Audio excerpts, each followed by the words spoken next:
आप देख सकते हैं यहाँ पे चारों तरफ जो पब्लिक है, आपको आम पब्लिक कोई भी नज़र नहीं आ रही होगी। यहाँ पे अगर कोई नज़र आ रहा है तो आपको सिर्फ मीडिया वाले, तो यहाँ पे आपको ज़्यादा से ज़्यादा अगर कोई दिखेगा तो प्रेस वाले दिखेंगे, मीडिया वाले दिखेंगे।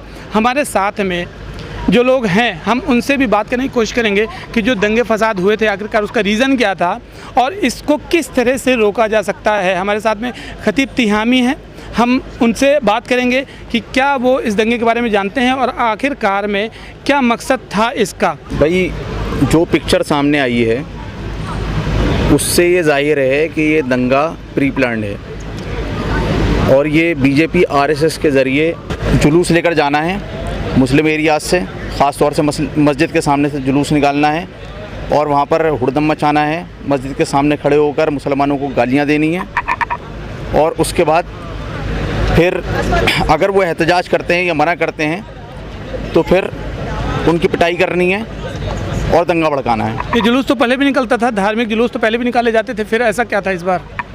देखिए, एमसीडी का इलेक्शन बीजेपी ने टाल दिया है, सेंट्रल गवर्नमेंट में बीजेपी है और दिल्ली का जो इलेक्शन है उनके पास कोई बेस नहीं है, वो डेवलपमेंट के नाम पर वोट हासिल नहीं कर सकते बिल्कुल भी।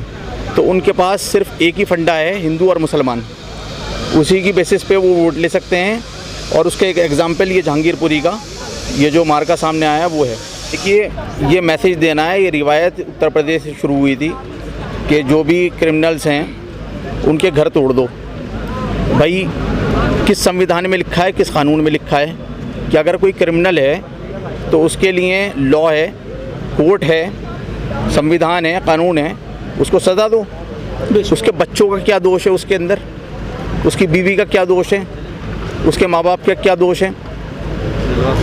और ये हिटलर शाही है कि आप घर तोड़ रहे हो और बिना नोटिस के घर तोड़ रहे हो। दंगा हुआ, जो लोग आरोपी हैं उनको चिन्हित करो, उनको जेल में डालो, जो भी दफ़ा लगानी है लगाओ, लेकिन घर तोड़ने का ये कौन से संविधान से आपने लिया है?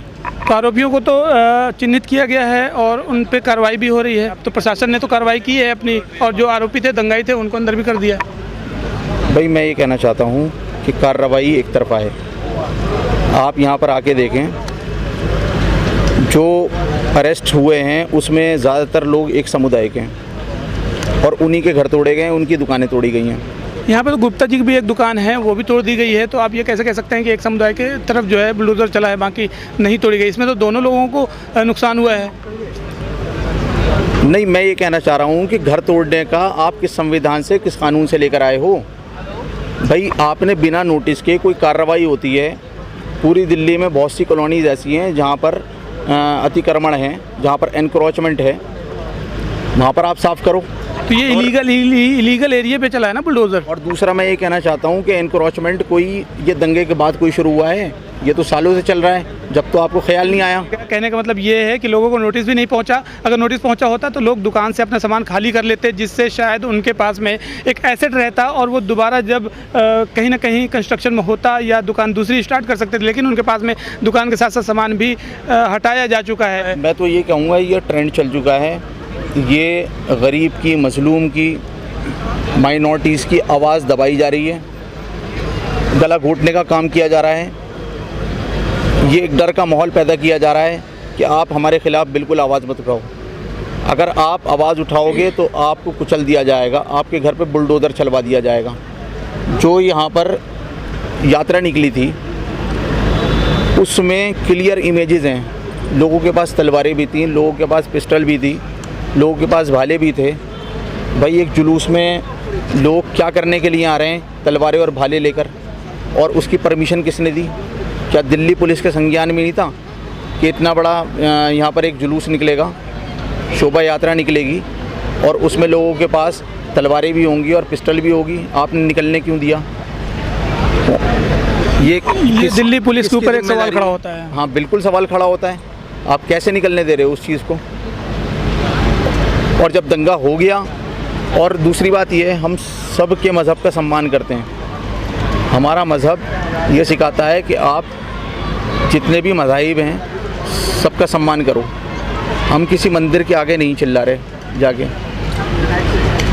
तो फिर लोग मस्जिद के आगे आके नारेबाजी क्यों कर रहे हैं? भाई आपको अगर शोभा यात्रा निकालनी है आप जाओ, जैसे आपने 2 बार 3 इससे पहले भी आपने क्या नाम है पीसफुल तरीके से शोभा यात्रा निकाली, कोई दंगा नहीं हुआ। फिर रोज़े के टाइम पे और नमाज के टाइम पर आपने शोभा यात्रा क्यों निकाली और मस्जिद के आगे भगवा झंडा लगाने की कोशिश क्यों की? तो ये देख सकते हैं आप, यहाँ पे हमेशा जो है भाईचारे का माहौल बना रहता था। जहांगीरपुरी इलाके में भी हिंदू मुस्लिम दोनों कम्युनिटी के लोग रहते हैं और यहाँ पे शोभा यात्रा भी होती थी और नमाज भी होती है, अजान भी होती है। यहाँ पे कभी कोई ऑब्जेक्शन नहीं हुआ, लेकिन इस बार दंगे हो गए अचानक। अब उसका रीज़न कहीं ना कहीं ये बताया जाता है कि प्री प्लान्ड था। कई सारे लोगों के हाथ में हथियार भी थे, तलवारें भी थीं और भाले भी थे, बैट भी थे, लेकिन फिर भी पुलिस ने इस पे ऑब्जेक्शन नहीं किया है। सवाल ये खड़ा होता है कि आखिरकार उनको हथियारों की परमिशन किसने दी थी। इस तरह की जो सवाल खड़े होते हैं वो वाकई में बहुत ही ज़्यादा सोचने वाली बात है कि आखिरकार इस तरह के लोगों पर ऑब्जेक्शन नहीं उठा रही है पुलिस भी, और गवर्नमेंट भी इस तरह के लोगों को कैसे परमिशन दे रही है। ऐसे अगर होता रहा तो शायद कहीं पे भी शांति से कोई जुलूस नहीं निकल पाएगा और ना शांति से कोई त्यौहार मना पाएगा।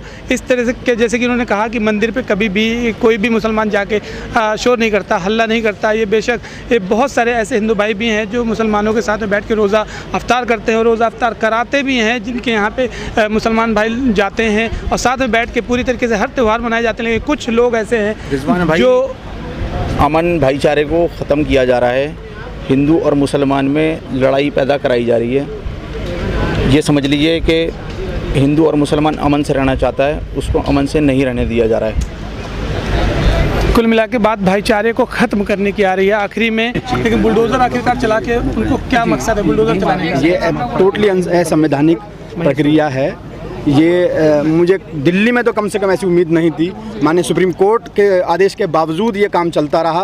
पुलिस प्रशासन इसकी मैं बहुत बड़ा फेलियर मैं कहूँगा, चाहे वो प्रशासन के तौर पे हमारी एमसीडी हो, चाहे दिल्ली पुलिस हो, तमाम जो प्रोटेक्ट कर रहे थे उन लोगों को, ये कोर्ट के आदेश के बावजूद भी ये कोर्ट ऑफ कंडेम्प्ट है बिल्कुल। तो कुल मिला के आपका कहना है कि जो भी दंगे हो रहे हैं, दंगाइयों पे एक्शन होना चाहिए, कानून है जिसके लिए पुलिस पे ना कि सीधे सीधे बुलडोज़र चला देना चाहिए। नहीं, पुलिस ने जो अपनी कार्रवाई करी वो करी, ठीक, हम उस पर कोई वो नहीं है, लेकिन ये बुलडोज़र का मामला जो है, जो मतलब असंवैधानिक है बिल्कुल। और कोर्ट का आदेश के बावजूद आप ऐसा कर रहे हैं तो आप अंदाज़ा करिए दिल्ली देश की राजधानी में ये हो रहा है तो और बाहर क्या होगा। तो ये बुलडोज़र का मामला तो धीरे धीरे हमारे जितने भी स्टेट्स हैं सब में फैल जाएगा, क्योंकि यूपी में जब आया उसके बाद से एमपी में आया। जब जो मेन स्ट्रीम मीडिया नहीं दिखाता, मेन स्ट्रीम में ये बात नहीं उठाता कि बुलडोज़र सही है कि गलत है, तो ये प्रशासन को तो मदद होती है। प्रशासन तो और सीना तान के ये काम करता है, क्योंकि जो इलीगल कॉलोनीज़ है वो तो गवर्नमेंट की नज़र में भी है, कहाँ है इलीगल कॉलोनीज़ पेपर में भी है। तो आखिरकार वो पहले से क्यों नहीं बुलडोज़र चला रही है दंगे? यस, एग्जैक्ट यही बात है। दंगों के फ़ौरन बाद इस तरह की कार्रवाई द्वेषपूर्ण है। जो मौजूदा सरकार है वो द्वेषपूर्ण कार्रवाई कर रही है, चाहे केंद्र की हो चाहे दिल्ली की हो, देश भाव से कर रही कार्रवाई हुई है। तो आप लोग यहाँ पे जो पीड़ित हैं उनके साथ में आखिरकार किस तरह की और कौन सी मदद? हम अपने लोगों से मिलेंगे, उन्हें खाने की, उन्हें टेंट की, उन्हें पानी, बेसिक नीड की, दवा की, जो भी ज़रूरतें हम लोग कोशिश कर रहे हैं कि हम लोग उनसे, अगर पुलिस प्रशासन मिलने दिए, हम लोगों से अपनी उनकी हेल्प जान के जो संभव मदद होगी हम लोग मदद करेंगे उनसे।